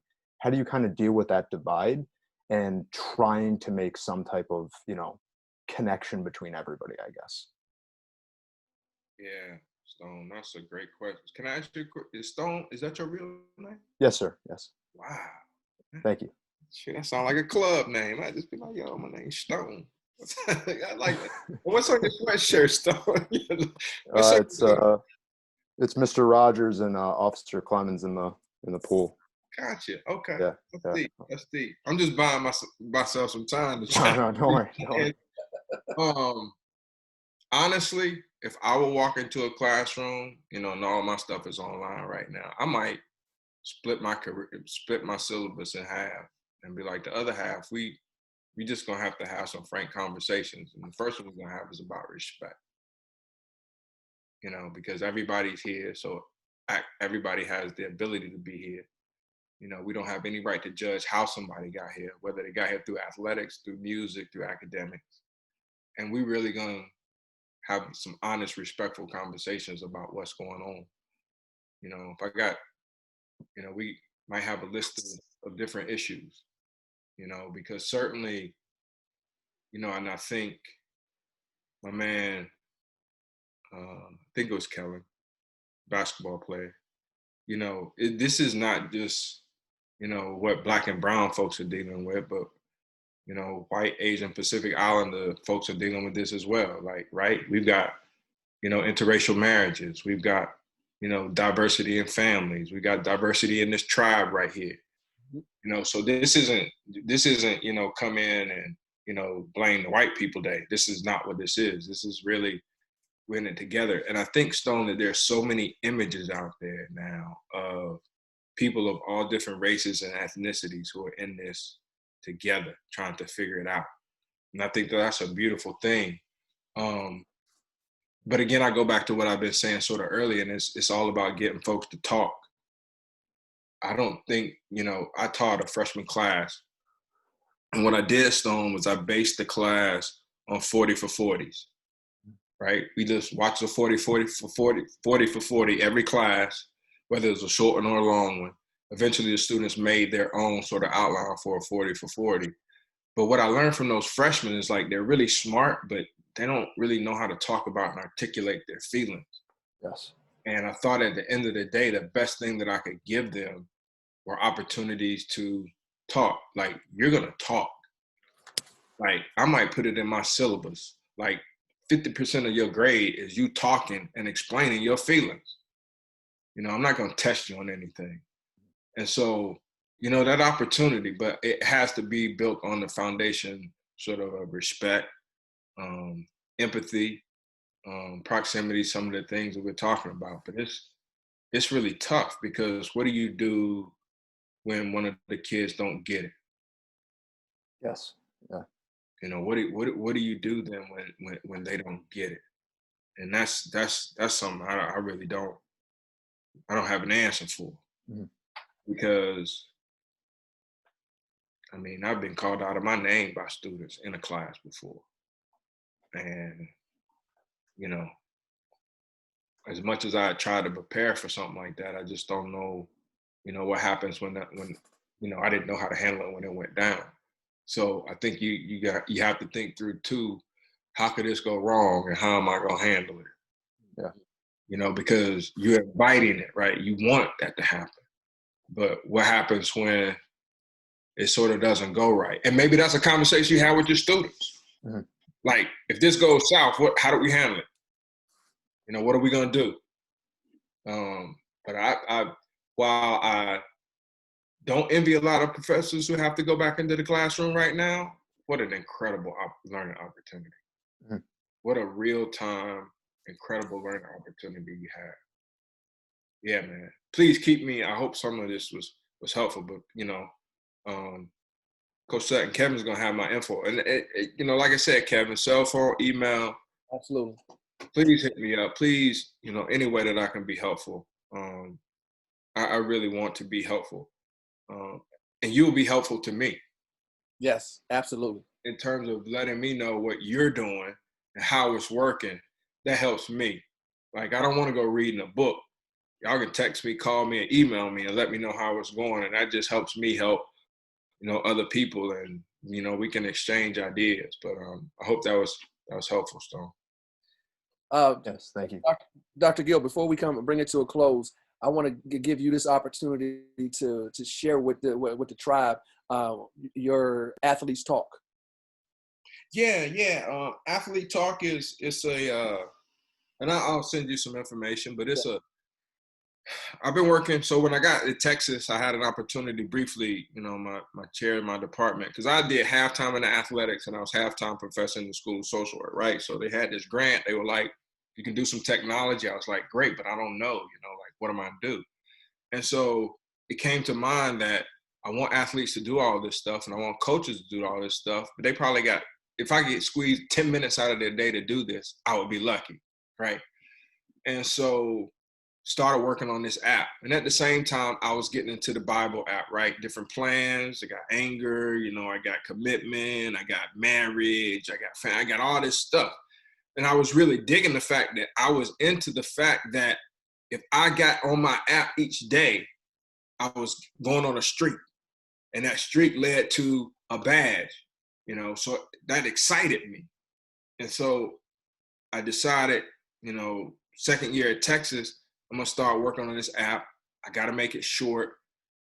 So I built this app, and it's a combination of Facebook and YouTube. And so the idea is that all of it's image-based.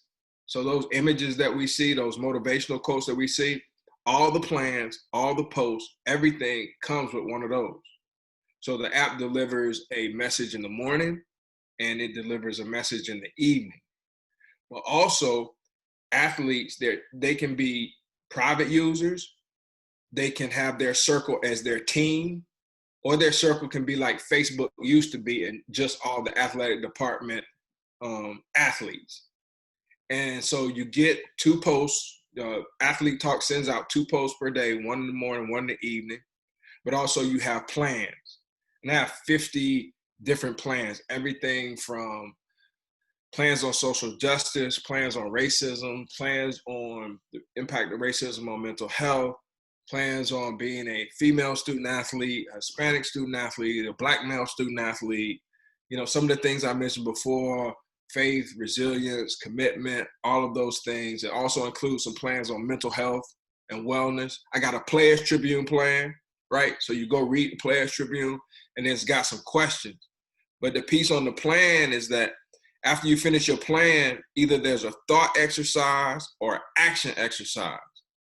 And if you do the action exercise or the thought exercise, you're able to record, you're able to type in what you thought or how you answer the questions, and it keeps a journal for you. So that you can go back and see, this is what I was thinking about this, or this is what I said I was going to do, or this is how it turned out. And then there's some videos as well that are only 6 minutes long, but I'm really excited about it, because my sort of contribution, Kevin, has been to say, how can I reach more athletes with wellness and mental health and behavioral techniques that I think will be impactful on them. So I could see at best 5 kids a day, at best. I can see 5 athletes, 5 coaches a day. Now, hopefully I'm putting out an app where an entire athletic department will have access to it, and maybe half the student athletes will be working on it a day. So that could be 100, 200 athletes, and I'm having that impact.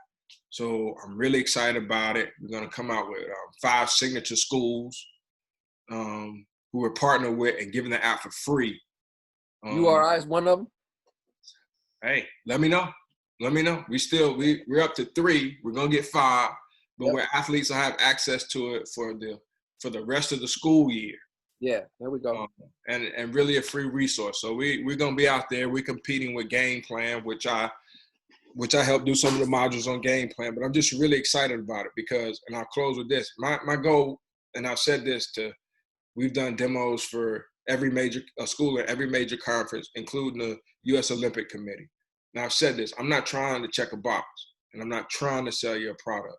I'm trying to provide you with a resource where you come back to me and say, you know what, this kid started working on that mental health and wellness, or this kid went from working on it from 5 minutes a day to 10 minutes a day.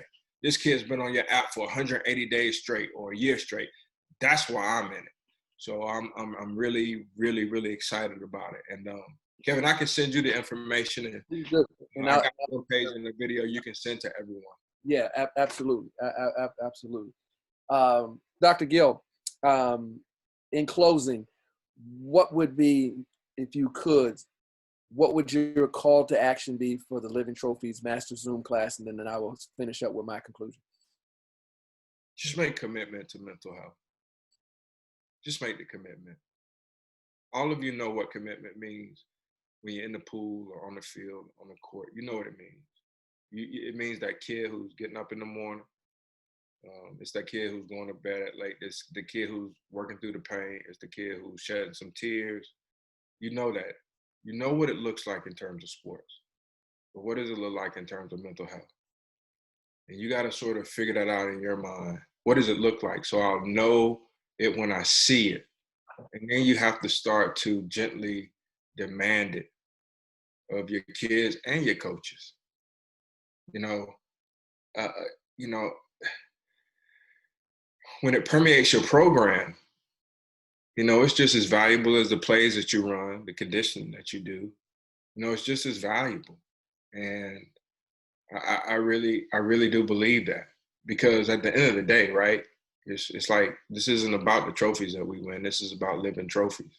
Absolutely. And the only way to create those living trophies is making sure that we're, helping kids understand their ability and their identity. And I mean, that's the key. And I know in this world where there's this 24-hour media cycle around sports that we can get lost in the wins, the losses, the ties, when we're going to play, whether it's a fall or spring, the business of the sports. I get it. I totally get it. But I believe in karma, and I believe if we do these kids right, we focus on the fundamental things, that it's going to come back, to our program. I said earlier when I was talking to Coach Sutton, I was like, I said it when some people online, I'm from Durham, North Carolina, where we believe we created basketball. But when I think about some of those coaches, when I think about Jimmy V, what he did for his kids, and I think about Norm Sloan, or I think about Dean Smith, or I think about Coach K, great coaches who were invested in things larger than the game, and it just so happened that they benefited from the game. So commitment. Please make a commitment to your team's mental health, your coaching staff, as well as your mental health, as well as yours. We all dealing with something through this. We're all feeling some kind of way. Whatever it is, drill down on it for a little while, work on it, pray on it, do whatever you got to do. But don't neglect it, because, if we're real with it, we still got a ways to go to get out of this thing. Some of the things are going to be lasting for a little while, so we got to take care of ourselves. So that would be my call to action. Commitment, Kevin, commitment. Dr. Gill, thank you so much for taking the time to come to the Living Trophy Master Zoom class. Tonight, you educated us. Tonight, you empowered us. Tonight, you inspired us. And more importantly, you challenged us to get involved in our communities, and we are a community of professionals.